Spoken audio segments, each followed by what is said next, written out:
हनुमान का कथन सर्वथा उचित है लक्ष्मण। इसलिए जाओ और निसंकोच महान राजा लंकेश रावण से राजनीति का महाज्ञान प्राप्त करो,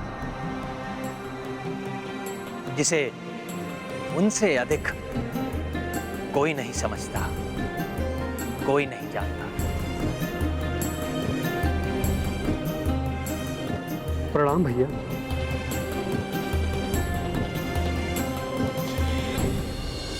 राजहंस के समान नीर शीर विवेकी हैं प्रभु श्री राम। जैसे राजहंस नीर और शीर को पृथक करने की अद्भुत क्षमता रखते हैं, उसी प्रकार प्रभु श्री राम अपने परम शत्रु के गुण और दोष को पृथक कर उसके दोष के लिए दंड और गुणों के लिए सम्मान देने की बुद्धिमता रखते हैं।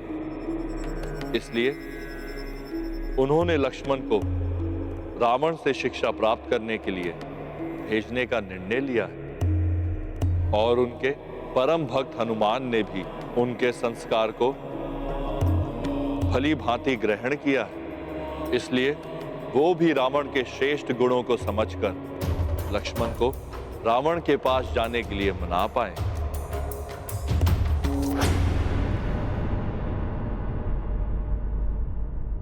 रावण, मुझे भैया ने दशानन, मुझे भैया श्री राम ने आपसे राजधर्म और राजनीति की शिक्षा ग्रहण करने भेजा है। कृपया वो मुझे सिखाने की कृपा करें।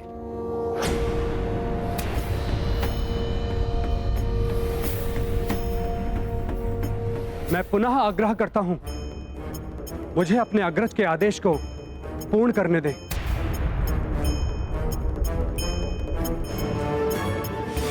रावण उनका उत्तर नहीं दे रहे हैं। इससे कहीं क्रोध में आकर लक्ष्मण भैया कोई अनिष्ट न कर दें। मुझे अपने भैया पर पूर्ण विश्वास है। आप महाज्ञानी हैं, यह उनका विश्वास है। मुझे ज्ञान देकर उनके विश्वास को सत्य प्रमाणित कीजिए। यह शिक्षा प्राप्ति की उचित विधि नहीं है। संभव है भैया लक्ष्मण स्वयं समझ जाएं। मरणासन अवस्था में भी इसका अहंकार नहीं छूटा। मैं यहाँ खड़े रहकर इससे वो ज्ञान प्राप्त करने की अपेक्षा कर रहा हूँ जो संभवतः इसे स्वयं ज्ञात नहीं।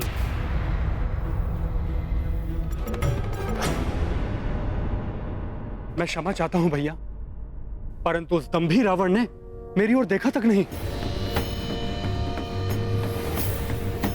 कदाचित उस पापी को राजधर्म का कोई ज्ञान है ही नहीं। लक्ष्मण, रावण दुष्ट एवं अधर्मी अवश्य है, परंतु समस्त वेदों का ज्ञाता होने के नाते वो किसी भी सच्चे जिज्ञासु को निराश नहीं होने देंगे, भले ही वो उनका शत्रु भी क्यों ना हो। हनुमान, आपने भी तो देखा था, मेरे वहां खड़े रहने पर भी रावण की कोई भी प्रतिक्रिया नहीं हुई।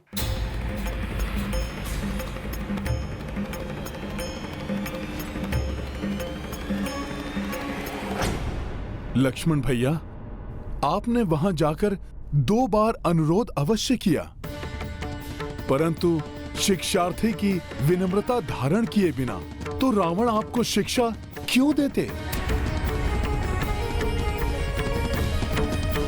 लक्ष्मण भैया, जिनसे ज्ञान प्राप्त करना हो उनके शीश की ओर नहीं, अपितु उनके चरणों में जाकर विनय पूर्वक निवेदन करना अनिवार्य होता है।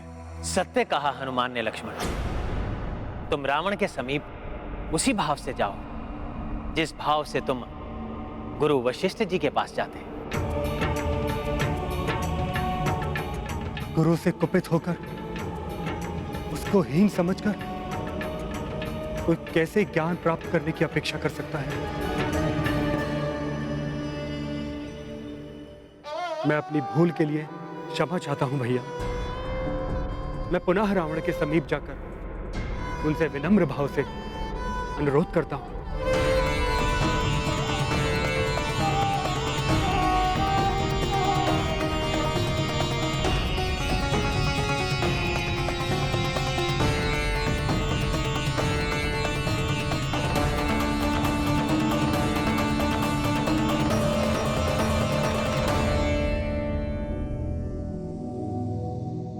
हे महाज्ञानी महापंडित रावण, मैं आपसे सविनय निवेदन करता हूं, मुझे राजधर्म और राजनीति की शिक्षा देने की कृपा करें।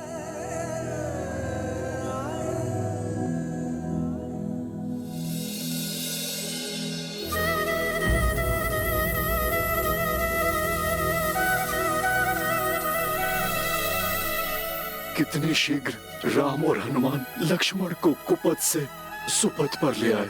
कितना प्रभावशाली, कितना संस्कारी, दिव्यता से परिपूर्ण व्यक्तित्व है इन दोनों का।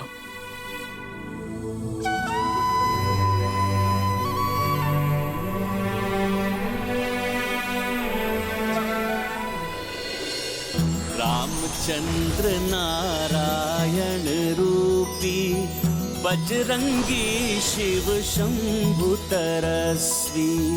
रावण देखी देखी हर साए, सबहु देव गण शीश नवाए। महाबली हनुमत की रुचिकर लीला राम भगत की। जय जय जय रघुनंदन राम, जय जय जय महाबली हनुमान।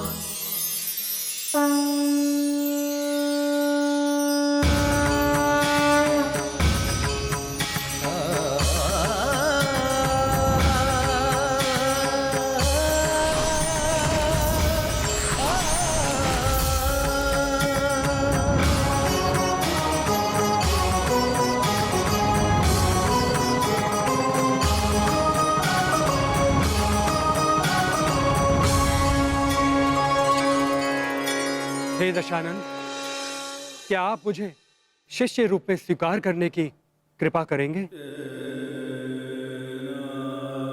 स्वयं नारायण और महादेव ने आपको मेरे पास भेजा है लक्ष्मण। स्वीकार करने की दृष्टता नहीं कर सकता। भ्राताश्री, मैं आप में इस परिवर्तन की प्रतीक्षा कितने समय से कर रहा था। मेरे पास आने से पूर्व ही प्रथम शिक्षा तो प्रभु श्री राम और हनुमान ने दी है आपको। सर्वप्रथम एक राजा का धर्म विनम्रता है। इस ज्ञान को कभी स्वीकार नहीं कर सका, इसलिए मेरा ये दुर्दांत अंत हो रहा है। ये तो श्री राम की महानता है, जो सर्वज्ञात होते हुए भी उन्होंने आपको मुझसे ज्ञान प्राप्त करने के लिए भेजा।